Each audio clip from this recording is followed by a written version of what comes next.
three elements of the second row. 4 into 3 plus 0, that is 12.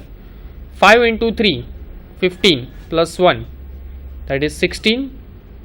Okay, and then minus 3 into 3, that is minus 9, plus 4, that is minus 5. So here is the 12, 16, minus 5. Correct. Now next process is we are multiplying first row with 2 and add into the third row. So this third row becomes 0, then 2 into 2, 4, minus 5, minus 1, and then 2. So 0, minus 1, 2 again. Okay. Next we are multiplying first row with 2 and add into the third row. So that's why 4 into 2, 8, 8 plus 4, 12, then 5 into 2, 10, plus 6, 16, and then minus 3 plus minus 3 into 2, minus 6, plus 1, that is minus 5. So this is 12, 16, minus 5. Okay. Next is we are multiplying first row with 4 and add into the fourth row. Okay. So this is 0, then 2 into 4, minus 9, minus 1, then this is 2, then 4 into 4, 16, minus 4, 12, then this is 20, minus 4, 16, this is minus 3 into 4, minus 12, plus 7, minus 5. So you can see this is fourth row becomes 0, minus 1, 2, 12, 16, minus 5. Okay. Now the second, third and fourth row are same. So next process is when we multiply second row with minus 1 and add into the third row, and when we multiply second row with minus 1 and add into the fourth row, the third and fourth row become 0. It's quite obvious because this second, third and fourth row are same, all are same number of elements. Okay, in second, third and fourth row. So when we multiply second row with minus 1 and add into the third and fourth row, the third and fourth row become 0 row.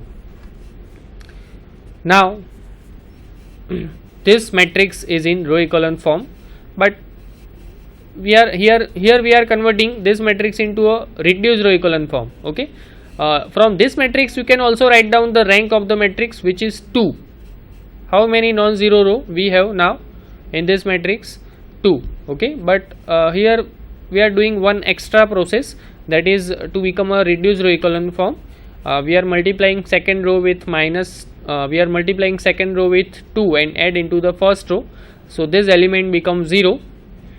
So the first row become minus 1, 0, then 4, this is 12 into 2, 24 plus 4, 28, plus this is 16 into 2, 32, plus 5, that is 37, and then minus 5 into 2, minus 10, minus 3, that is minus 13. So this element becomes 0. So in this matrix we have first and second row, first and second column we have leading entry, and in that column except the leading entry all the elements are 0. You can see in first and second column except the leading entry all the elements are 0, and other column does not have any leading entry. Third and fourth row are 0 rows. Okay, so in that third and fourth row we don't have any leading entry or pivot. So you can see this matrix satisfied all the conditions to become a reduced row echelon form. And how many non-zero row we have? So 2. So the rank of the standard matrix is 2, and exactly that is rank of the transformation T. Okay, so the rank of A is equal to number of non-zero rows of A, that is equal to 2. To find nullity of A,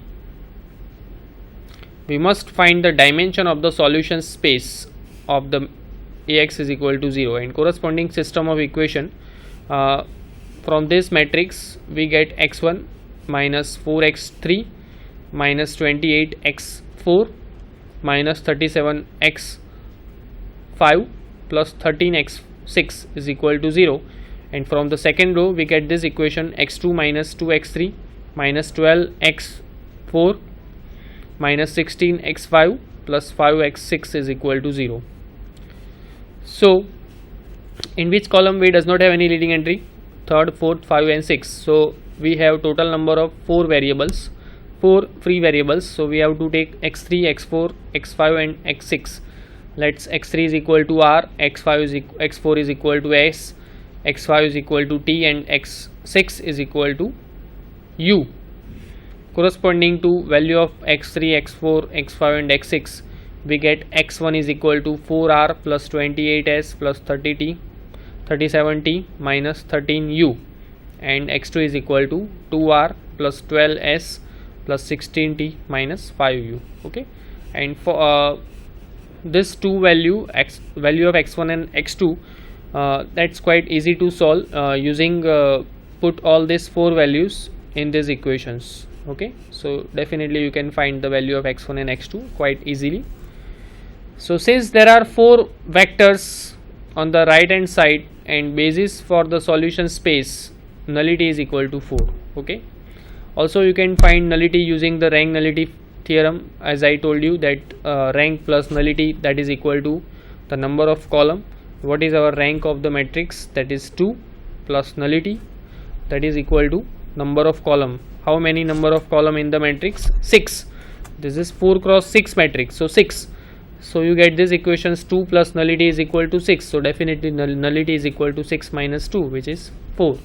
Okay, so hence the rank nullity theorem. Here we are using rank nullity theorem. So rank of A is equal to 2, so nullity of A is equal to 4. Okay, so here is the next question, question 7b. Consider the basis S is equal to v1 v2 for R2, where v1 is equal to minus 2 1 and v2 is equal to 1 3. Let t from R2 to R3 be the linear operator such that t of v1 is equal to minus 1 2 0, t of v2 is equal to 0 minus 3 5. Here we have to find the formula for t of x1 x2. So what we have here, you can see our transformation t from R2 to R3. We have basis vector for the domain, right? What is our domain? R2, and we have basis vector for the domain R2, v1 and v2. Now also we have the image of that basis vector. We have already t of v1 and t of v2, and using that we have to find t of x1 x2. Clear? And when we find the value of t of x1 x2, instead of x1 and x2 we have to put 2 and minus 3, so we get the value of t of 2 minus 3. Okay, so how to solve this example? First of all, see, v is equal to xy is a vector in R2, then v can be expressed because of this v is a vector of R2 and we have basis vector for R2. So basis vector means what? v1 and v2. Basis vector means what? Any vector of R2 can be expressed of linear combination of that two vector v1 and v2. Okay, any vector of R2 that can be expressed as linear combination of v1 and v2. So that we are using here because of v1 and v2 are basis vector. Let's v is equal to xy is a vector in x. Instead of x1 and x2, here we are using x and y. Okay, just simply instead of x1 and x2, here we are using x and y. You can also use x1 and x2. Okay, there is nothing difference between that. Is a vector in R2, so that we can be expressed as v is equal to k1 v1 plus k2 v2, that is equal to xy, that is equal to k1 minus 2 1 plus k2 into 1 3. So xy is equal to minus 2 k1 plus k2, k1 plus 3 k2. So compare this to left hand part and right hand part, you get minus 2 k1 plus k2 is equal to x and k1 plus 3 k2 is equal to y. Okay, so solving this two equation, we get value of k1 and k2 in term of x and y. Solving these equations, we get k1. It's quite easy to solve. Okay, using just when we multiply this the first equation with 2. Okay, just try to understand. See, in this second equation, when we multiply with 2, so we get 2 k1 plus 6 k2, that is equal to 2y, and add that two equations, the first equation and this our new equations. So minus 2 k1 will be cancel out, k2 plus 6 k2, that will become 7k2. 7k2 that is equal to x plus 2y. So what is k2? K2 is equal to x plus 2y divided by 7. Okay, and the value of k2 in this equation, one of the equation, from that equation we get the value of k1. Okay, so it's quite easy to solve from these two equations the value of k1 and k2 in term of x and y.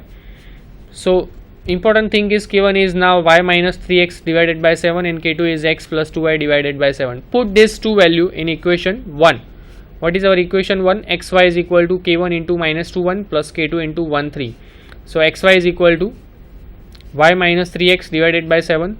Okay, y minus 3x divided by 7 into minus 2 1 plus x plus 2y divided by 7 into 1 3. So t of xy that is equal to y minus 3x divided by 7 of t of minus 2 1 plus x plus 2y divided by 7 into t of 1 3. So y minus 3x divided by 7 t of minus 2 1 that is minus 1 2 0 plus x plus 2y divided by 7 into t of 1 3 that is 0 minus 3 5.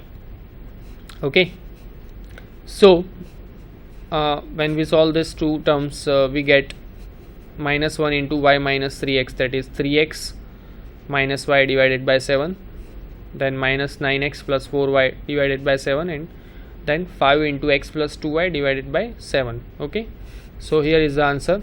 T of xy is, this is our answer. And also we have to find t of 2 minus 3. So instead of x and y we have to put 2 and minus 3. Okay, so 3 into 2 6 plus 3 9 by 7, then minus 9 into 2 that is minus 18 plus 4 into minus 3 minus 12, minus 18 minus 12 minus 30, sorry 2 into minus 18. Okay, so this is minus 6 by 7, and then 2 plus 2 into minus 3. So 2 plus 2 into 2 minus 6 that is minus 4 into 5 that is minus 20. So minus 20 divided by 7. So when we put instead of x and y 2 and minus 3 we get these equations. Okay, this is question 7b. Next question, question 7c. Show that the following functions are linear transformation: t from R2 to R2 where t of xy is equal to x plus 3y 3x minus y, t of R2 to R2 where t of xy is equal to 2x minus y x minus y.